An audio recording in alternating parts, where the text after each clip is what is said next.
Hello, Western Oregon sports fans, and welcome to this edition of Wolves Weekly. I'm joined this week again by head football coach Arn Ferguson.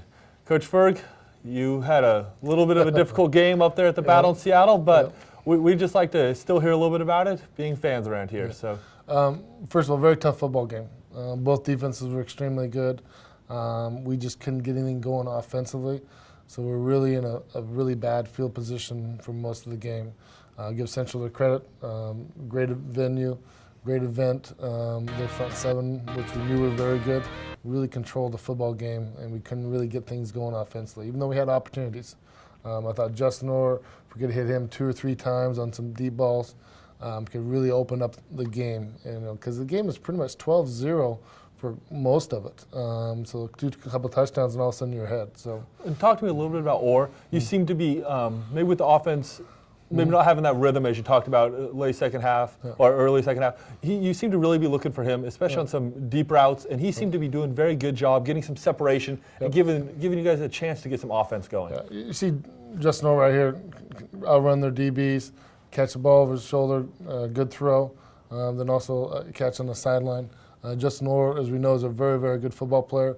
And we also saw Josh McFarland really played his best game, even though he didn't get the ball. He was moving, he was aggressive, and really we felt those two, especially with tomorrow not being able to play, he's still not at full strength health-wise. So we felt that those two could really beat their secondary. We just need to have opportunities with efficiency with our passes and or time. So a combination of both. And as you talked about, that was a very quality defense you had from Central Washington. They seemed to really kind of make you guys a little bit one-dimensional, where you guys had to go through the air to Justin Orr, as you mentioned. Yeah, we felt their front seven last year was really good. The first half last year in the Battle of Seattle, our offense moved the football and got some points, got 21 points on them, or 14, and the defense scored 7 last year. We thought this front seven, if they played like we knew they can, would be better, and they are better.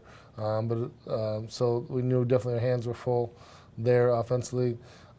We'd like to be able to capitalize on some things defensively. You had a pick by DeAndre Spencer, a good hurry by Michael Petrovich, but we only got a few yards on that. And then we had Scott Fosslin, who him and Vincent Garrett played extremely well for us as linebackers. But Scott had a pick hit him right in the chest, and no one on the sideline. I thought of Gavin Romanek running down the sideline last year, almost a very similar type play, and the 2 perfect passes, he just dropped it. So. And as we're sitting here, you're talking about your defense a little bit, but we don't want to overshadow the effort they actually made. They had their backs against the wall a couple times. They held, which is always impressive, held Central Washington.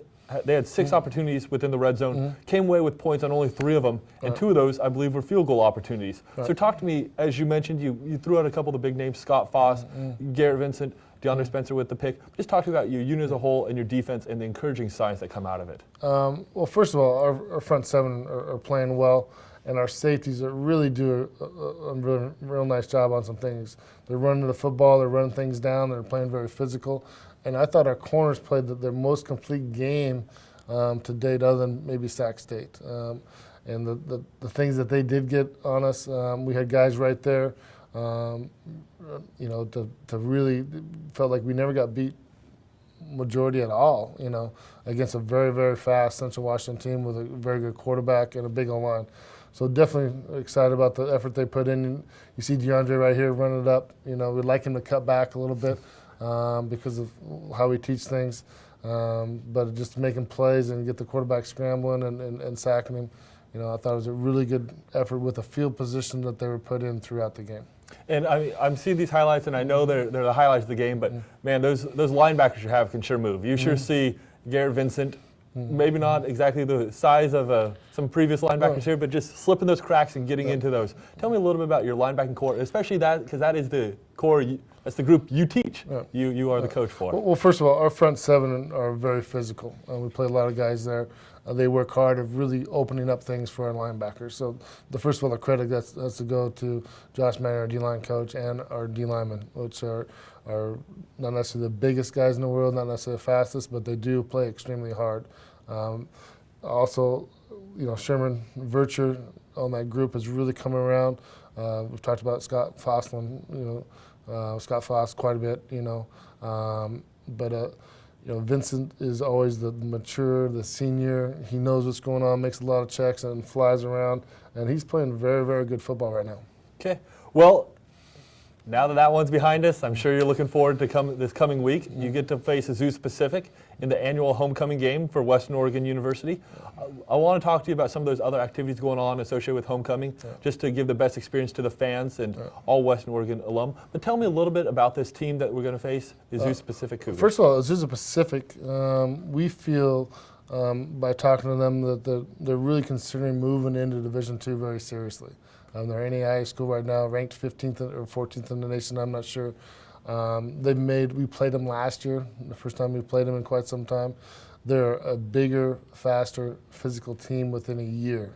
So we definitely feel their opportunities, given with their administration going to Division II. They definitely are very capable and will be a very good team. Offensively, they have a quarterback, receiver, and a running back are as good of athletes as we faced, even Sac State. Sac State may be a little bit better in those areas, but those guys are be able to really play. And we played them last year. They're back again, and they're much more confident on their offense, and they're flat out making plays. Quarterback's responsible for anywhere from 200 to 350 yards per game. So he's definitely very, very capable. They moved the ball against us last year at Azusa. In the second half, we were able to keep them out of the red zone and control their field goal kicker. So it ended up giving our offense time to get things going in the second half. Also defensively, they'll bring a whole bunch of people into the line of scrimmage and really try to force you to throw every snap. So it'll be a very interesting game at our place. I think there's no question it's one of the better teams we played as a whole. Very good athletes, play very hard, and it'll be a very exciting game for homecoming. And so we should be able to see some good entertainment for the fans that come out to the game, both on the field, but we also have a number of activities that will be associated around the game. In association, the university, Western Oregon University, is having a variety of activities go on for homecoming and family weekend. Those activities can all be found on wou.edu for the whole list of events, from both things associated with the dorms, laser tag, things with ROTC such as a catapult, and all these things. But there's also the event going on out back of the stadium, which we've called the Red Zone, kind of a tailgating area. It's going to be a great activity. They're going to have some local merchants out there selling some food, balance houses. Tell us a little bit about how that helps the program too, just kind of getting these things going on. First of all, anytime you create an environment where people are around each other, and football is more of a social event than just a football game. So you get, parents to be able to know other parents. You got alumni to get to know players and know who they are, to know all the people, the supporters, our administration. We are very, very fortunate at Western Oregon to have a president and administration that is very supportive of our athletics program. You'll see Dr. Minahan in his tent and all throughout, just going around talking to people. I mean, he wants to make sure that all our programs are successful, and we're very fortunate for that. Our new AD, Daniel Hare, will be out. So it's really more of an opportunity for people to socialize, get to know each other, and bring in more of a family atmosphere.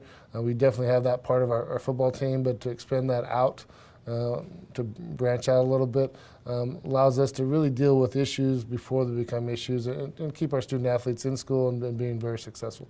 And I know it's a parking lot, but it really cultivates a lot more communication and well-being for our football program than just a parking lot. Well, fantastic, and it has been a great experience. I know I've been out through the parking lot a couple times, have great food, great atmosphere, and some good people out there. And at this time, Western Oregon Athletics would like to say thank you to the Western Oregon University for all the support they provide us, especially because it comes in concentration around homecoming. You can see all the activities that go on. But we also want to let you know there are still tickets available for this game. You can call the number that is currently on the screen, 838-8449, and you can also buy tickets the day of the game from the ticket booth. So thank you all for joining us on this edition of Wolves Weekly, and see you next week.